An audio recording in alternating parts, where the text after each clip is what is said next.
જય ગિરનારી, ઓમ નમો નારાયણ, જય ભવનાથ। આવનારા દિવસોની અંદર 22/2 થી 26/2 સુધી મહાશિવરાત્રિનું આયોજન જે દર વર્ષે શિવરાત્રિ ઉજવાય એ રીતે આ વર્ષે પણ ઉજવવાની છે। તો ભારતીય આશ્રમ તરફથી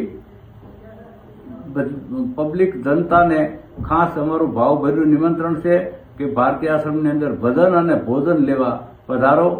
સાથે સાથે મેળાનો સાથે મળી અને આનંદ કરી, પ્લાસ્ટિકની બોટલ ન લાવી, પ્લાસ્ટિક ફેંકવું નહીં કોઈ, અને પ્રકૃતિનું જતન કરવું અને જીવજંતુને હાનિ ન પહોંચે એનો પણ આપણે ખ્યાલ રાખવો।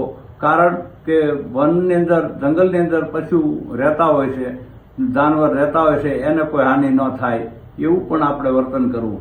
સાથે સાથે ન ખાવાનું ન ખાવું, ન પીવાનું ન પીવું।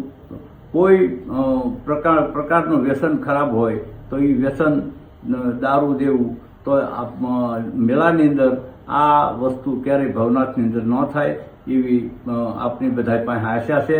સાથે સાથે ભજન અને ભોજનનો મેળો છે, તો ભજન અને ભોજન કરવા માટે શિવરાત્રિમાં પધારો।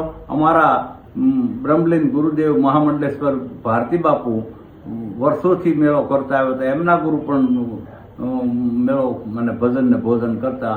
એ ભારતી બાપુના રાહ બતાવેલ પ્રમાણે આ વર્ષે પણ ભજન અને ભોજન રાખવામાં આવ્યું છે। તો આમાંની અંદર પધારો અને સહકાર આપો, અને સાથ સહકાર સિવાય કોઈ કાર્ય બનતું નથી।